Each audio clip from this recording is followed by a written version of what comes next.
Welcome back to another video. This is a game I played against someone also with the last name Wang. His name's Max though, so not the exact same name, but it's still Michael versus Wang and Michael Wang versus Wang. His first initial was also M. So anyway, I was black and he played the exchange variation of the Carol Khan. So that's where he takes on D5 and I trade, or he trades first and I take the pawn. So we should flip the board. And he's white, so he should have a slight advantage. But this opening, a lot of beginners are recommended this opening, the exchange variation, but it's honestly not that potent. It's easy to play for white, but I find that it's a good way to get into a slightly worse position. So I recommend the fantasy variation or the classical variation, which this is a modern move order, but this is the classical. There's also the advanced variation and some other lines, minor lines. But the main ones are the fantasy, the advanced, the exchange, and the classical. So anyway, he trades and develops his knight. So my opponent is 1900. But already, like, these are fine moves, by the way. No offense to him, but he's blocking in his bishop, and now his bishop can't develop. So, and also I pin his knight to his queen, which is good for me. So one way he could try to develop instead is bishop d3, knight c6, c3, queen c2, knight e2. And that way, if I try to pin him, he goes f3, then I have to retreat. If I go here, for example, he can go knight f4 and fork my bishop and my pawn. So that's a good way to develop. But honestly, I don't recommend the exchange variation of the Caro-Kann. If you're going to play the exchange variation, you may as well play Panov, but even the Panov, there's refutations to it. So knight f3 though, knight f6, bishop d3, and basically this is a Carlsbad structure, except which you might have seen in the hanging pawns video, except he has his bishop on d3, and I'm playing black, so I'm gonna move down. And he has his knight blocking his bishop. So h3, kicking my bishop, creating left for the king, although it doesn't really it's not actually left until my bishop and queen move, but later in the game it can be left. Left means it's like German or something. I don't know. Anyway, I just retreat and keep the pin, because if you take, then you release pressure, and then he unblocks his knight. And these knights, it's like the problem of double knights. They like the same square on f3, controlling e5, but if I trade one of them, then he doesn't have this bad knight on d2, because it can only go to like b3 right now, or back to b1, and here are controlled by the pawns. So bishop h5, queen c2, unpinning his queen to his knight from his knight, and now knight c6, rook e1, castles. So we've all just been doing normal developing moves, but at this point he makes like this kind of a blunder. He goes knight e5, and the reason this is a blunder, try to see why. Pause the video if you want, and yeah, I'm going to tell you the solution now. So I'm gonna, so you should pause the video if you really want to do this as a puzzle. But basically, you can either take the knight with the bishop or the knight. So if knight takes, pawn takes, bishop takes, and he's actually lost a pawn here, and it's a central pawn, so this is really good for black. I should have a slight advantage. He's okay here. He can play b3. Rook c8 maybe. Well, actually, he can't play b3 because I have both my queen and my bishop on this pawn, and he would lose control of that. So I could take with the queen. I actually wouldn't want to take with the bishop so much because I'd be pinned to my own queen, to my own bishop from his queen. But I can probably retreat next move by moving bishop back. For example, if he goes bishop here, then I would have to go bishop back, and then I would be defending my queen. If I take, for example, then he takes my queen. If I go try to defend this way, then he actually takes this bishop and it's hanging. So it's on free, which means able to be captured. So anyway, I take with the bishop instead. And I think this is better because it might not have been better. My opponent told me after the game that knight takes was better because bishops tend to be slightly better than knights. If you don't know already, like the bishop pair is considered to be a third of a pawn advantage, and that's big if once you get to the higher levels of chess. So, but I'm attacking his bishop, so I thought, well, maybe if I just trade the bishop next move, then this knight is good, and I'm defending it. So he plays b3 though, and rook c8. So now he can play b3. In the other variation, he couldn't play b3 when I take with the knight, because then I take with the queen. So now he's not hanging a pawn. So maybe this was better. Taking with the knight, taking the pawn with the knight, or the knight with the knight, and then ending with the recaptured piece of the bishop. So b3, and now he actually has some annoying pressure with this bishop pair, but I trade his bishop. If he goes like bishop f1, for example, last move, or at the beginning, then he keeps the bishop pair, but then his bishop isn't good, so that would be passive. So instead, he tries to develop a piece. I trade his good bishop for my good knight. Usually, you want to trade your bad pieces for their good pieces, but sometimes you don't really have a choice. So I attack his queen with my bishop, b5, controlling c4. He wants to play c4. If I just do a nothing move like king h8, he goes c4. And now I can't go d4 because I lose the pawn. And if I take, he gets to improve his knight. And now his bishop is really strong. And he has good control of e5 and d6. And also he's actually attacking this pawn. So actually, if I go king h8, he can actually even take this pawn if he wants to and go pawn grabbing. Normally pawn grabbing, people recommend against it, but sometimes you have to like take the pawn. And in my previous game, in the two knights video, you'll see that I went pawn grabbing, and I got punished because I was exposing my king by opening up a file for him. This one isn't as potent because it's not like I can trap his queen or anything. He can like run away if he wants to or trade, which is an equal trade of queens. That would be an equal trade, and he's got his pawn back. Although it's an a pawn, it's actually a better pawn maybe than like the f pawn, for example, because if he creates a passed pawn, then he might make a queen later. So you never know. So b5 actually controls this a7 square with the queen. So now if he takes, he's losing his queen, so he doesn't want to do that. Whoops. Whoops. So b5, rook c1, and a5. So I'm trying to release my queen from having to defend this pawn, because for example, let's say the queen is like doing nothing except defending this pawn. This is a really bad move, by the way, from white, because it loses control of the c4 square. So I can put a piece there later, like a weaker piece, not right now with the rook, but with another piece. But if my queen is here, this queen, let's say it's centralized, and all these pieces are doing are defending this pawn. So this queen is worth, you could say that this queen is worth a pawn, even though it's worth more than that, and this queen is worth a queen because it's doing its job of attacking sort of the center. So a5, now I can move my queen, and you can see his rook is x-raying my queen sort of, and that means that I should move my queen probably. But first I'm gonna liquidate my pawns, these pawns, and instead of moving my queen to defend, I'm gonna push the pawn because I can create a passed pawn. I have a pawn majority on the queen side.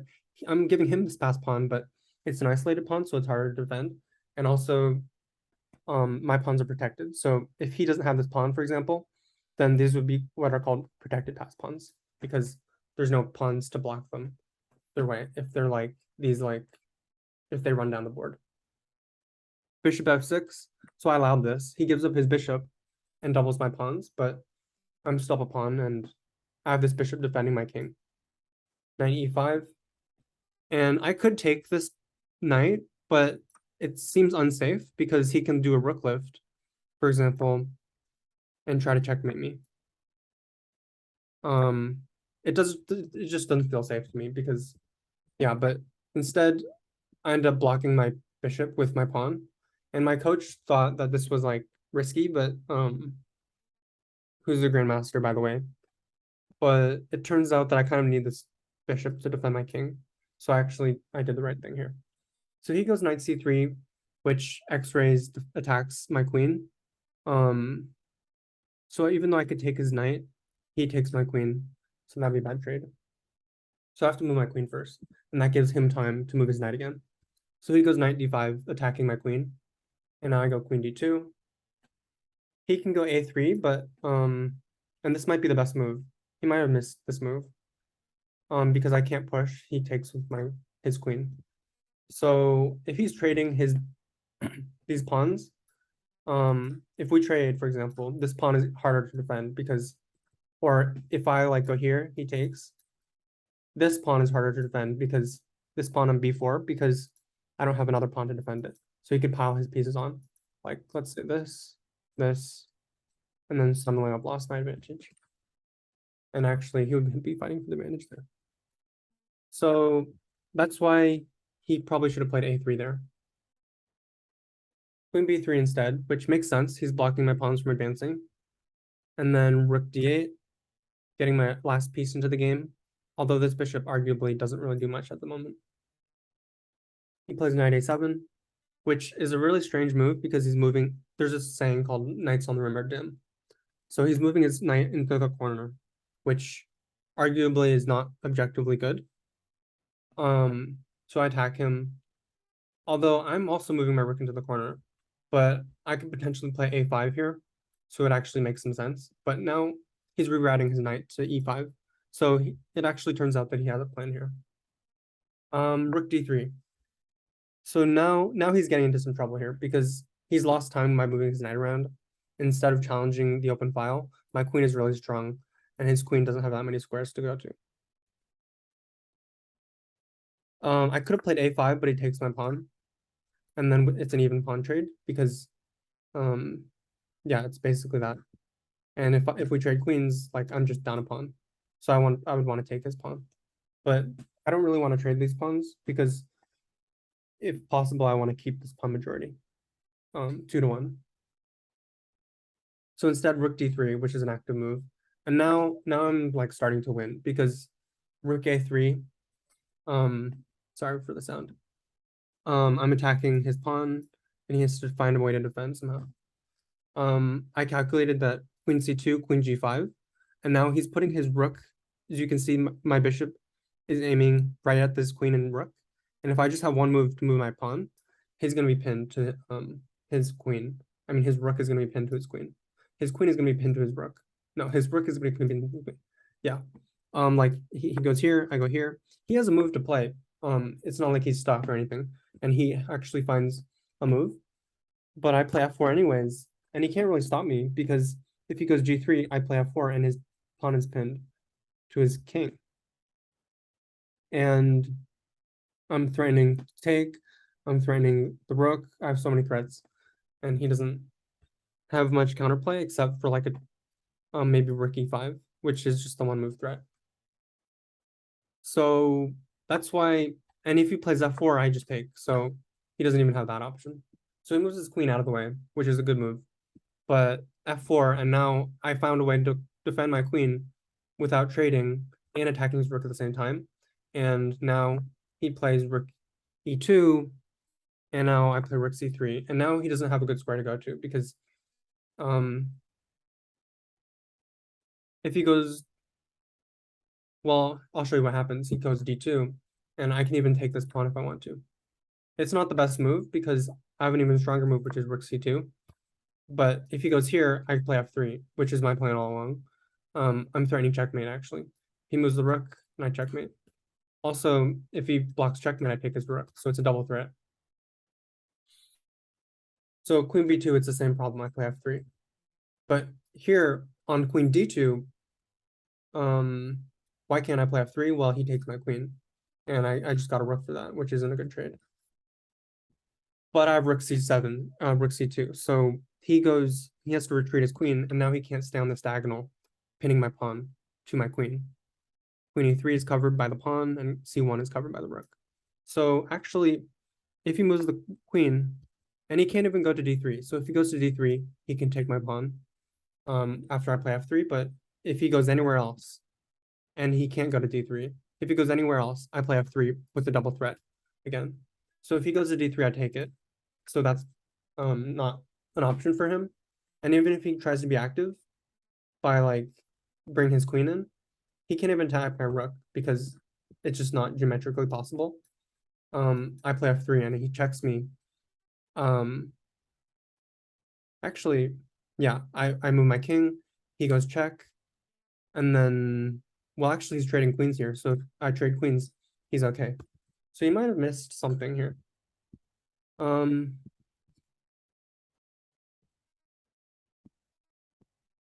let's say queen d2, for example, I trade, he takes. Maybe that was his best try. It looks like he missed that, but he tried queen takes, which is very logical because, well, actually, let's turn on the engine and see what would have happened. He took, getting a rook and bishop for a queen, which is still losing, but, which is losing, but let's see what happened with queen d3. Let's see what the analysis says. Rook e2, rook e2, f3, 97, queen e7. Wow. So, all right, I'll show you. So f3, queen d2, queen takes e2 exclam, and after queen takes, pawn takes, and he can't stop me from queening. And even if he could teleport his queen, if I gave him an extra move, I still have a rook and a bishop. So this might even be like equal, even if I didn't have that extra move. But that's a really nice resource because once I take his rook, he can't move his king to defend. And after he moves his queen, I queen with check, and now I'm up a queen and a rook and a bishop for nothing.